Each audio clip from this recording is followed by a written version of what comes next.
Welcome, everyone. This is Mike McQueen, and I'm here with Nick Tanzi. Nick, welcome. Thanks for joining us today. Thank you. Great to be Uh, here. Nick, start us off with a little background. Tell us a little bit about yourself. Sure. I have now been in public libraries for about 25 years. I always like to let people know, though, that means I started in high school. Okay. I'm still a young man, my whole life ahead of me. But, I started working as a page at the Mastix Merchant Shirley Community Library, and I would work there for about 19 years. So as a clerk, as a librarian, in youth services initially, and then in this new position called digital services, which was really emerging technologies. We're a technology librarian, in which I was a department of one. And I did that for some time until I built a department out of it and then went into administration. And presently, I'm the assistant director of the South Huntington Public Library at Suffolk County, New York. Oh, it's New York. For some reason, I thought you were in New Jersey. Not New Jersey No, at we don't all. get along with New Jersey. They're the competitors. Yes. And also, you tell us about the digital librarian website. That I think that's a big part. You speak and you travel. Tell us a little bit about that too. Yeah, so I do a lot of library adjacent stuff. And in some ways maybe it's cool, in some ways maybe it's sad that my hobbies are also involve libraries, but That's cool. It's good. to me it's a creative outlet aside from, especially as I do more in administration, it's a lot of HR. It's a little separated from technology, which I like. As a practitioner. So I really started looking at other outlets, writing some books, starting a website, The Digital Librarian, which is kind of focused on the intersection of libraries and technology. And then the writing kind of turned into speaking. And honestly, I find it easier to communicate with the spoken word than writing. It's really Uh-huh. hard to Yep. organize thoughts. So I found that Yeah. to be kind of rewarding and, you know, to be able to have a conversation rather than you write a book and then you have to cross your fingers who's going to read it or are they going to like Right. it. Right, right. Well, and I think you and I have a lot in common in terms of like our love of educational technology and but then the balance of the human side to it too. Like I love going to conferences and I mean writing has been always hard for me and but talking is always fun um and easy. So when you can combine that in a way that can help somebody learn something too, it's just a great combination, and especially that opposite of so many technology gurus may not want the social side to to talk about things that relate to their job or whatever. But Yeah, I always prefer a conversation. It's so much harder to like, hit send and then have to question, is the world going to change in the next 10 minutes? well, and it's even more perfect with the topic of AI, which is kind of what we're going to talk about today. Mhm. Let's start though with for the love of libraries. Tell us about a librarian that has made a difference in your life, or someone that you know that inspires you. Yeah, well, actually, I'm going to cheat a little bit, name a couple people. Yeah, yeah. As I mentioned, one of the early kind of milestones in my career was not just being a digital services librarian, but I got to build a team. I got to build a department.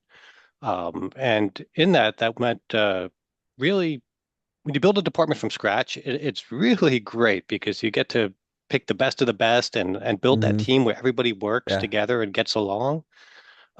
So that team was Stephen Berg, Nicole Parisi, Michael Bartolomeo, Jillian Foster, and Sarah Roy.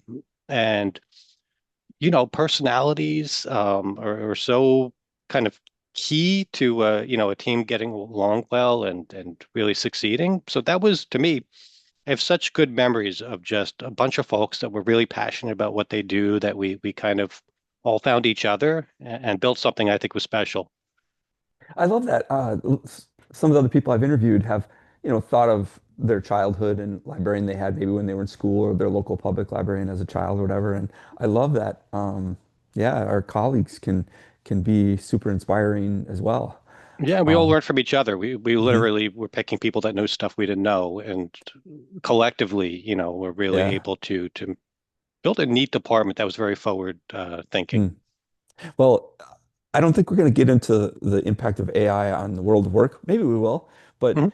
that whole threat that, what are we going to do if all the jobs disappear and this humanity's need to have purpose through their work or their job? Like there's a lot to that. And yeah, what you just described and what you described with your colleagues also reminds me of a couple big campaigns that I was involved with in Colorado like years ago to try to save our libraries from budget cuts. And Mhm. a big group of librarian colleagues became friends, and there was so much meaning in our work more than just our library duties, but the bigger picture of the library as an institution, I think. And it's neat. Okay, what's a specific AI topic that you're really curious or passionate about? Yeah, I think where a lot of my curiosity lies and a lot of I think my energy is on building AI literacy. I Hmm. think we're not going to do well as a society or as individuals if we don't figure out what does it mean to be AI literate? How do we teach AI literacy? Because everything else, our successful integration of any of these tools, using them safely or ethically is all predicated on knowledge, on that Hmm. baseline skill set of, being able to understand when you're even encountering AI, which is increasingly difficult, I think. Right. And then how to safely, effectively, ethically use the technology. So Hmm. that's really been, I think, my interest, my focus. Yeah. Well, AI literacy, I mean, it's exploded recently, and it's only going to continue to become an important popular topic. And what makes it tricky with AI is because it's so much to it. It's so incredibly complex. There's so many different aspects of it that could be involved. I mean, at a basic level, it can be very simple, but with the quantity of information that is connected with AI, and then on top of that, at the rate it's changing to stay updated is also a challenge. And that's why, like, okay, follow-up question with that. What makes librarians specially perfect for leading AI literacy? Yeah, well, I think part of it is we, as librarians, how many times we faced like life-altering, society-changing technological shifts that we've had to navigate. I often Yeah, go back to the 90s with the age of the internet. right. And it's so many parallels, right? It's changing Uh-huh. the access to information, the format of information, the quantity, not necessarily the quality of information all the time, necessary skills, the disruption to the job market. And that was a technology that was seen as a threat to libraries, right? Hmm. Why do I need the Hmm. library when I have Google or the internet Hmm. or ebooks? And obviously, we not just understood the technology, we kind of mastered it, right? And it became part of our toolkit. So I think past experience tells us we're able to take things that are seen as a threat to libraries in the information space and really master them. So Yeah. that tells me we can do this. We've done this before. Also, library values, I think, are increasingly important in the age of AI. Yeah. Commitment to privacy, when privacy is Hmm. increasingly precious. The sense of community that libraries build when we know that, humanity is at a premium. It's going to get harder to talk to a person that's real in your face and that you trust. So I think we have so many strengths right now, and things that are precious in the age of AI that lead me to believe that we'll be good. Yeah. Well, there was a time, it's funny because you and I are probably started similar. I started teaching, I was a classroom teacher at first in the mid 90s or maybe even early 90s.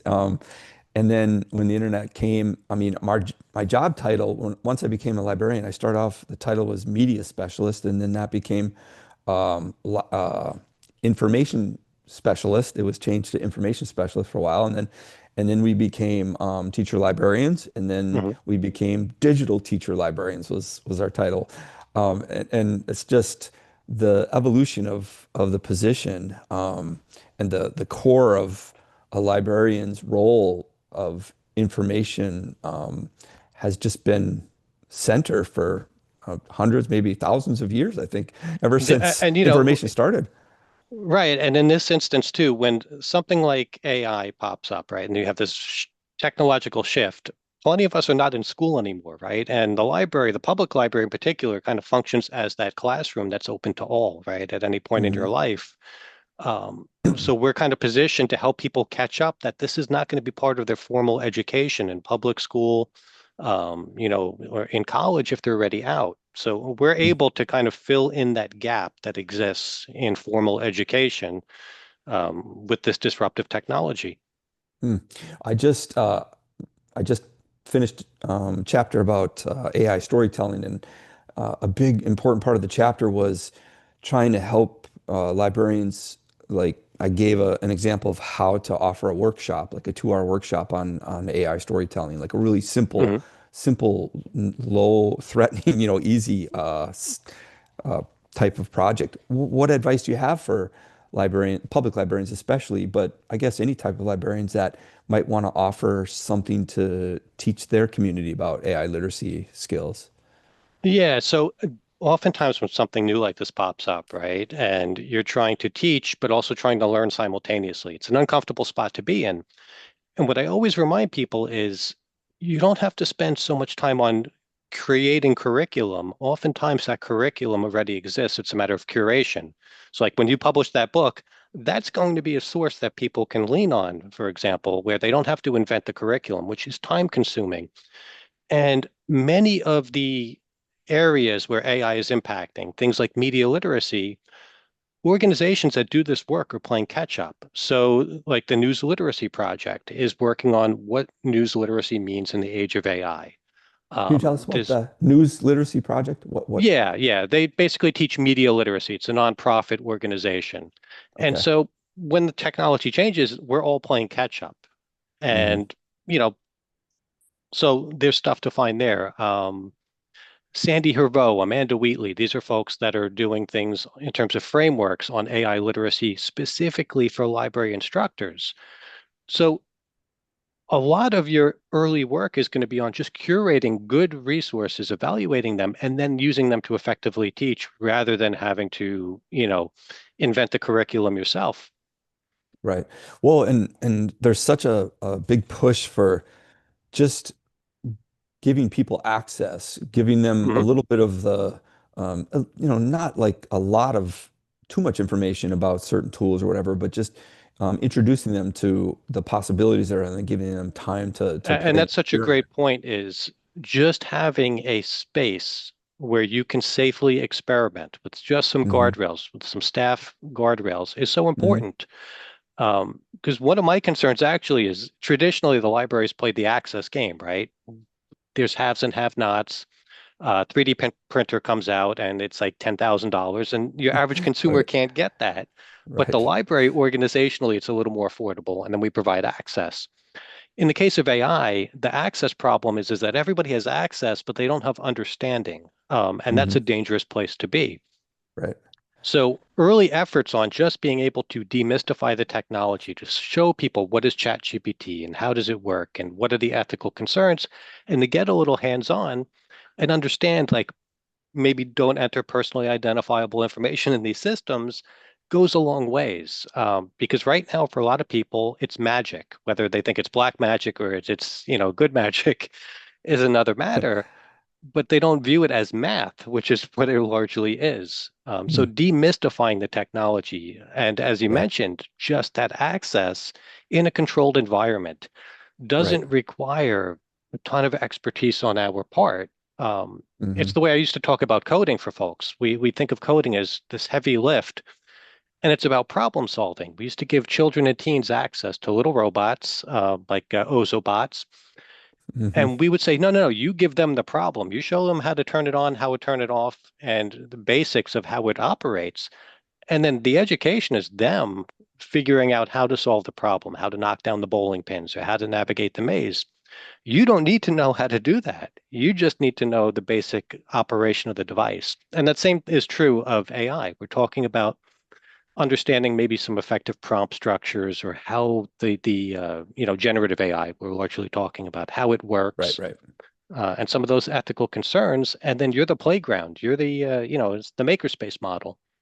Yeah. Yeah. Um, so I read about this thing called the AI trifecta when you discover when something new comes out about AI that kind of like causes three things, your eyebrows to raise, your eyes to get, and then you shake your head like, oh my gosh, this is insane. What? I can't believe this. Is there any of those that have happened to you? Can you think of any Yeah, examples? I would say most recent was Google's VO3. Mm-hmm. Which is a video generator and also it seems like an editor tool that has audio as well. So it's that full package. And it looks so real. There's very few tells that something is Mm-hmm. AI generated. It makes dialogue really effectively, emotion. Yeah, I was watching somebody basically made like a 90s sitcom. Somebody else made interviews, really like kind of man on the street interviews there are no tells that this is AI generated, short of, if a company practices kind of safe AI, you would hope that they would digitally watermark these things.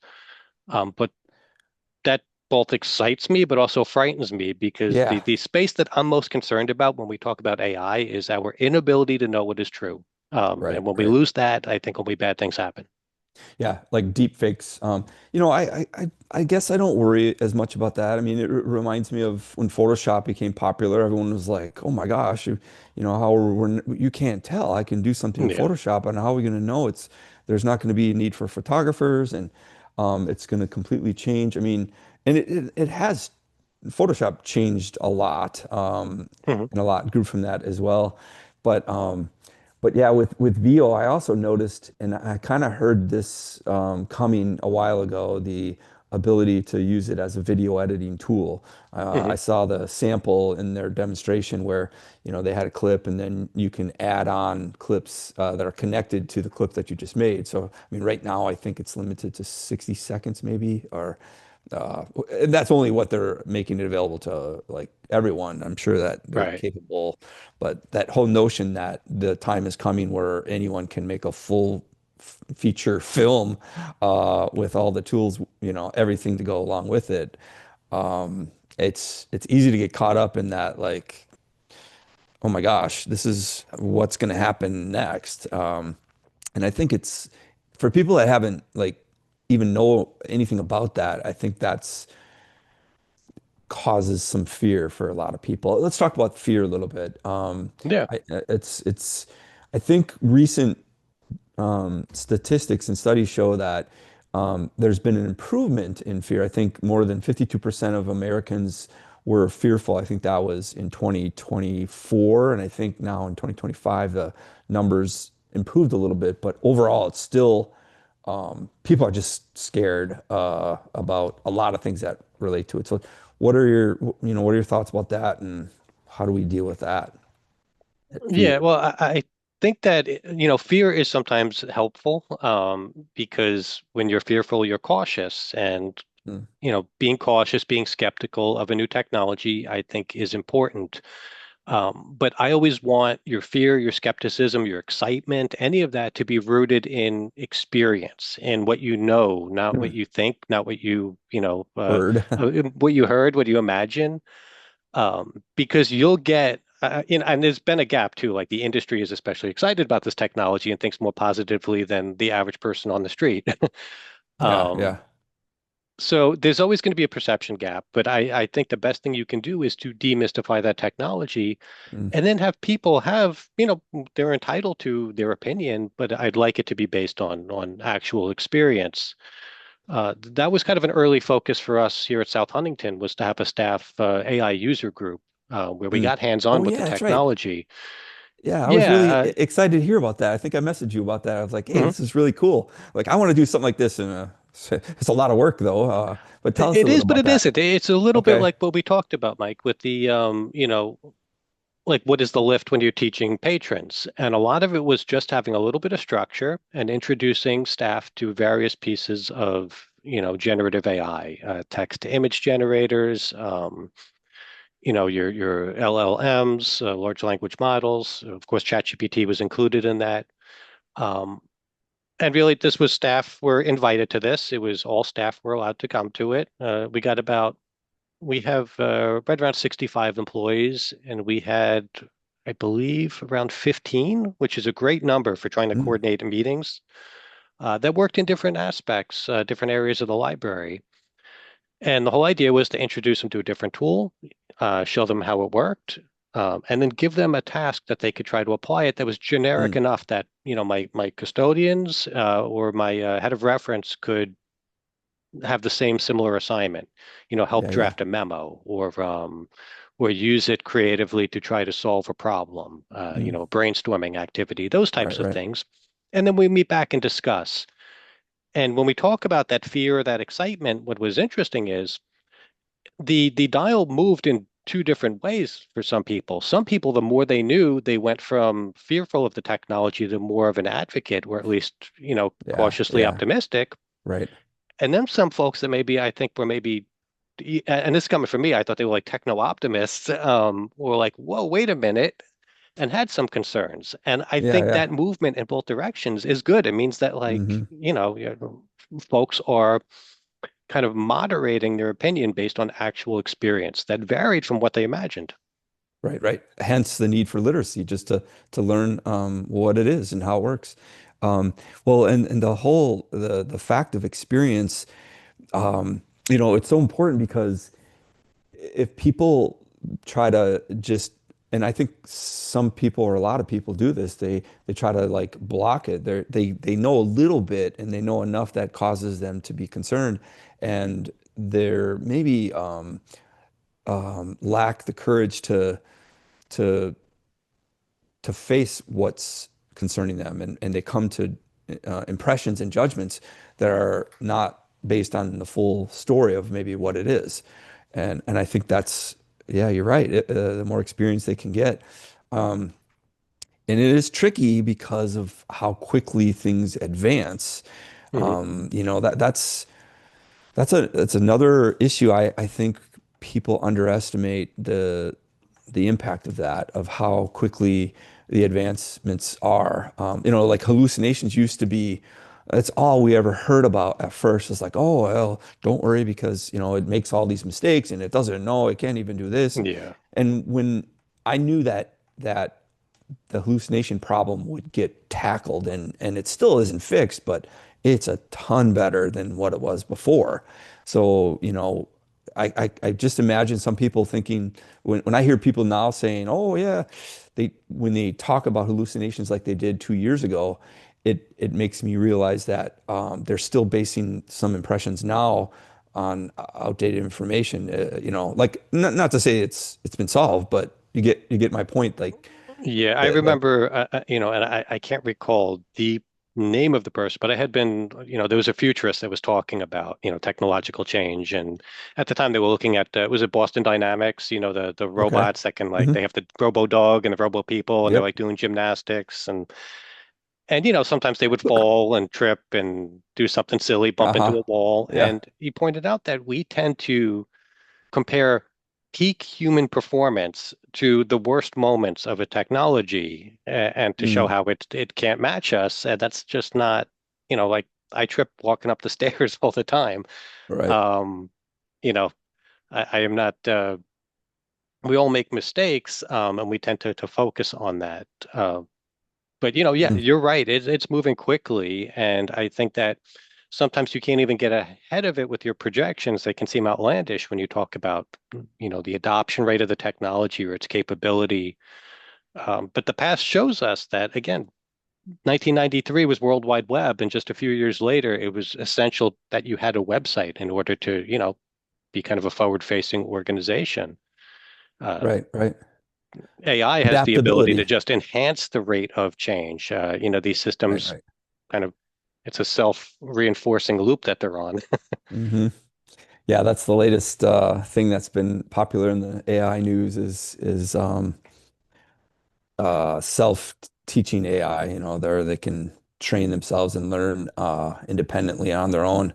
Um, Okay, let's go on to our next question here. Let's see. How can you describe a little bit how is AI is impacting your library, like your patrons, Yeah, your yeah. community? Like, what do you see and what's happening in your space?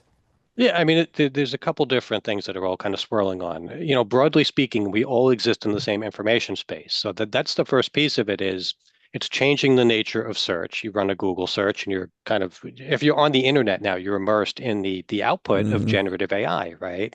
Sometimes you get Hmm. really bad answers on that first Google page, which as a Google advocate, it's sad to see. I'm kind of a power user. We have people questioning what is real. Is they saw a thing, senior scams, for example, now that are using generative AI and voice, to have more effective scams that we're trying to kind of Mm. keep our Yeah. community aware of.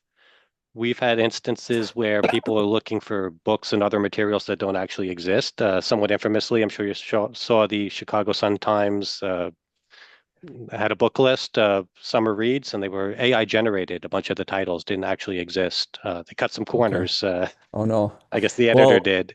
see that's a popular problem, and I Yeah. think that problem is going to keep continuing. I wrote about this a little bit too. Lawyers that get disbarred because they presented, Yeah, New York you had two know, attorneys get sanctioned. yeah, that was yeah. Yeah, It's so just there's that kind of confusion that exists, right? And then there's the excitement. We have people coming in that want to know, like, where's the AI computer I can use? They're not sure. They've heard about a thing. They want to access right, it. right. Um, but conceptually, they're not sure how it all works. But there's interest that we Mm, try to beat with programming. mm, So that's the biggest thing. And then we're just very protective right now of library digital collections because there's been a little bit of AI generated content that's been showing up in services like Hoopla, for example, mm, of various quality. And, it's a space we have to watch because really our sources are all we have left when you don't know what's real or not, right? It's trusted mhm. sources. You have to make sure those don't Yeah. get polluted. Well, and to be honest, and I wrote wrote about this too. I don't mean to be talking so much about my book. No, Sorry, no, go you're for it. just triggering all these things. Just about how we're we're rapidly coming to a point where we won't be able to really distinguish between AI generated content and human generated content.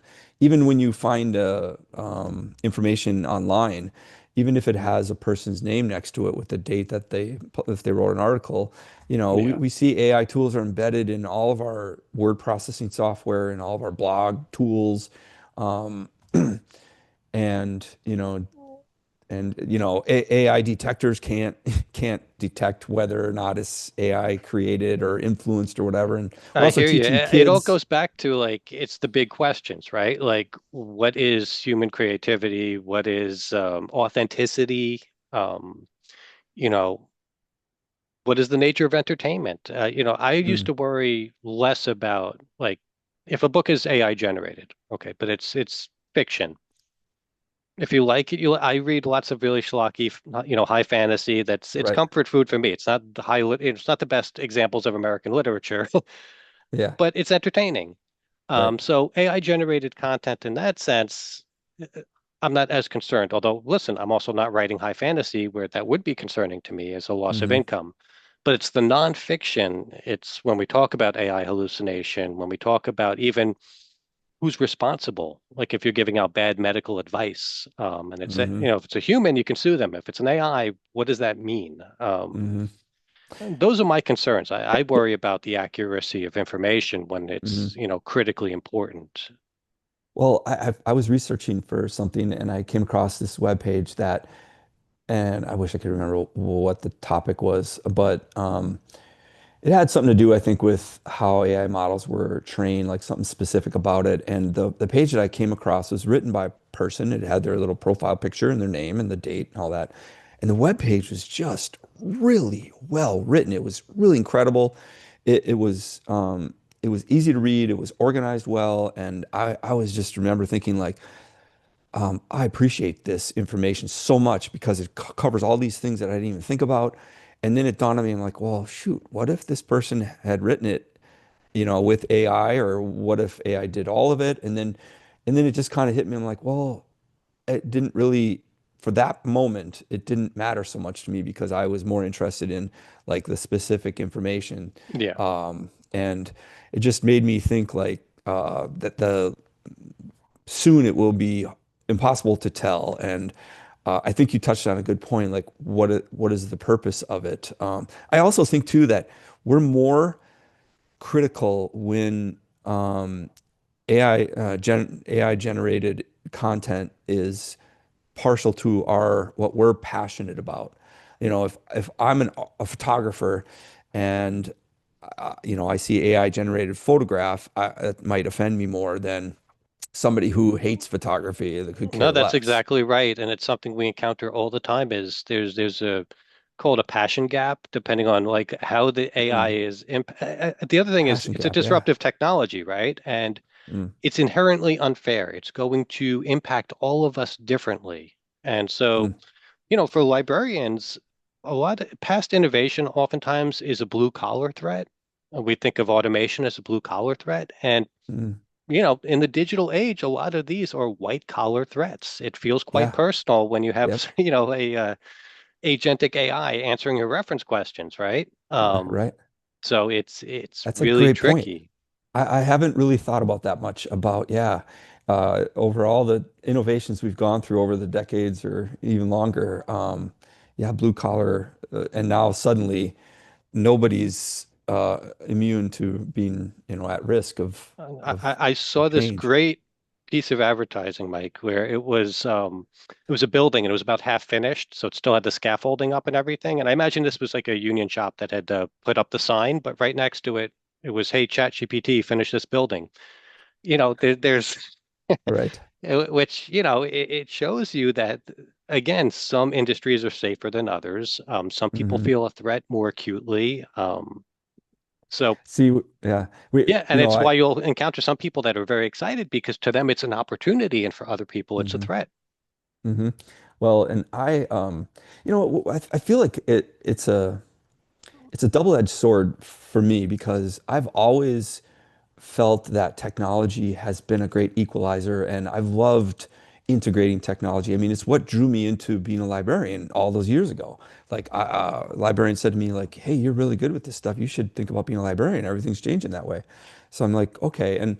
Um, and what's the double-edged sword for me is that if part of my role as a librarian is to help my community embrace these innovations because it's going to be needed in their lives and in their careers and everything, like I kind of need to be excited about it and a cheerleader of it. AI is different than any of the other ones I've ever had to go through because of the concerns about it, and I know the more I know, and I've learned a ton, the more concerned I can get. So it's weird because people are quick to assume that, oh, there's that AI fanatic guy who just he's blind, he doesn't have any idea about the problems that come along with it. But um, We have to hold contradictory thoughts at the same time, and it's difficult mhm, because folks who I would say are more skeptical or even antagonistic yeah, towards AI hmm in the library space. Listen, they're right with a lot of, they can point to ethical frictions. We're talking about the librarianship back in 2019. ALA adopted sustainability as a core principle, core value of the mm, mm, librarianship. And there's environmental concerns, bias concerns, privacy, all of hmm these things. And they're absolutely right. But it's also a technology that's impacting our users that need help. And I think we're better for the library's involvement in helping people navigate the technology and within our own ethics, too, we have that we can't allow our personal beliefs interfere with the provision of services. So you have these mm, conflicting hmm like directives, right, and values that it's going to be messy. It's absolutely going to be messy. And at the outset, I think we all have slogans, and slogans are great. Like I can say, we need to practice responsible AI. That's a beautiful slogan. How can you possibly, argue with right, that? right, And you have folks that are saying generative AI has no place in the library, which is also a slogan. Because when you have to put it into practice, for me, if I'm saying responsible AI, it means doing that, difficult policy legwork. It means all of that training. It means really being very careful with our data and evaluating companies based on their carbon footprint and how they draw mm, power. And that's work, right?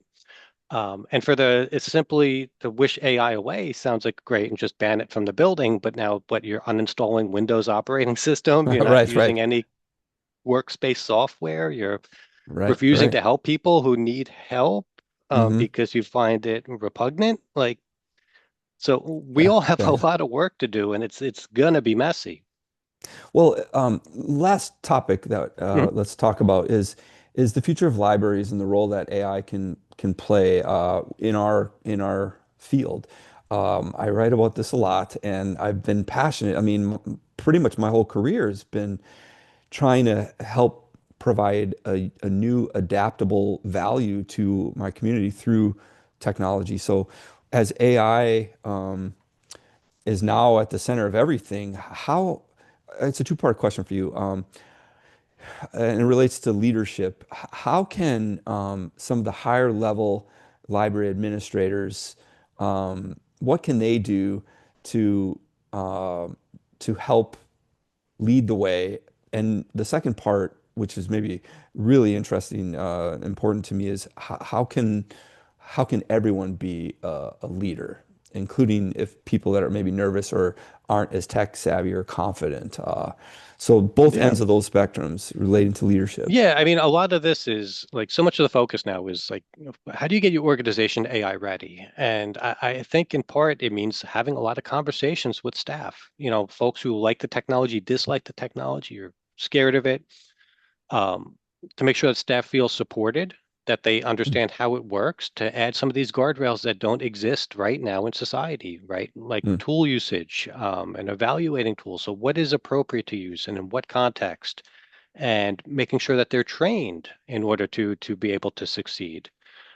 So it's that policy foundation. It's that training that needs to take place in order for people to even effectively use the technology and at least get rid of some of that fear or have it placed correctly. Yeah, many of us are not techies. For me, I had a history degree and then I went into technology and no way, I didn't libraries. know that. Oh yeah, Okay. yeah. It was, I think I was young in my career, so there was an assumption I was a techie.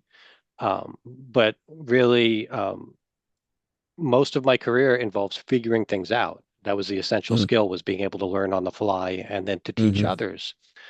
For those folks who maybe aren't as techie, one of the things we need to understand is if there's going to be wide adoption of generative AI, it needs to get more user friendly. Simply put, it needs to be easier to use. Nobody wants a manual that comes with an easy button. That doesn't, those Right. two things don't make sense. So it's going to be less technical over time. We're going to think of the conversations we have on like, AI augmentation to writing and all of these things as quaint years from now, I imagine, as adoption increases. Everybody has a seat at the table. And I think the people who maybe don't understand the technology as much can really help influence the curriculum on what are the skills they need in order to succeed so they can be heard and supported. The people that have concerns should be able to voice those concerns so we can make sure that we don't stray as we try to walk that line between provision of services and not walking away from professional ethics. And because the technology in so many ways is like a Swiss Army knife, I find it really useful to hear from other people who are going to use the technology in a different department, in a different Mm, function, because their assessment of a tool will vary based on the purpose they set it to. So I like to hear from a lot of people, and being mm, able to ask a lot of people for their opinion allows everybody to feel included rather than mm, top-down administrations doing this thing and everybody's being dragged along. mm. Yeah, I think it takes a level of vulnerability to anyone that like feels that they need to be up on the stage, front and center, being the expert, that knows everything. That style's just not gonna ever work because it changes too fast. And That was part of the secret sauce, I think, in our AI user group was mm, we're using it to help inform how we're going to go about formal staff training. User group is not a replacement for formal staff training, but once we start building curriculum, because I have people that work in different departments, they can help me design training that is going to be relevant because there's nothing mm, worse than going through hmm. training that doesn't feel relevant to your position. Right. So my youth services are going to give us their perspective on how they intend to use the technology. Mm, my head of circ, my maintenance team, and so we can make it more relevant to them. Right, right, right. So that's really how they help steer the ship as well. Yeah, that aligns with self-directed learning and the need to a shift in education too. This is a big issue is tailoring more toward specific individual needs of kids, but adults as well. Yeah. Yeah. Okay, last question. What advice would you give to a new librarian or one who's aspiring to become a librarian? Yeah, I would say be comfortable with being uncomfortable. Librarians, the whole career path, I think, is one of change. Where you think you're going to, like what you think your day is going to look like, what you think your week or your month or your year is going to be very different from what you imagine. Employers sometimes get in the habit of trying to hire their way out of problems to look for that new trendy skill set, Library 2.0, internet savvy, social media, um, or AR, VR, and now AI. Mhm.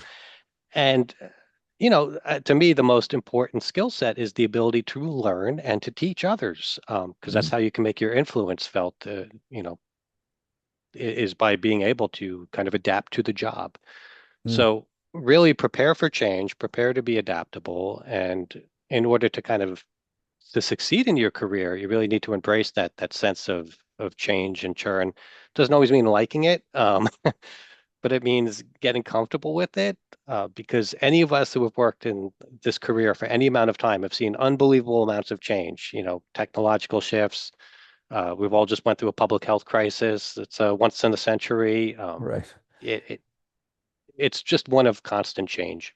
Yeah. Well, and that's also great advice for even veterans, because adaptability and continual learning and helping others learn is such it's just so important for our industry, especially when you consider, the amount of budget cuts and library closings and like, to embrace, excuse me, to embrace adaptability and help your community do the same is it makes your program, your job, and your institution valuable. And And that's always been to me is what is innovation is being able to deliver the best library experience given the various constraints we all have to experience, whether it's mm, financial, it's time, hmm the facility.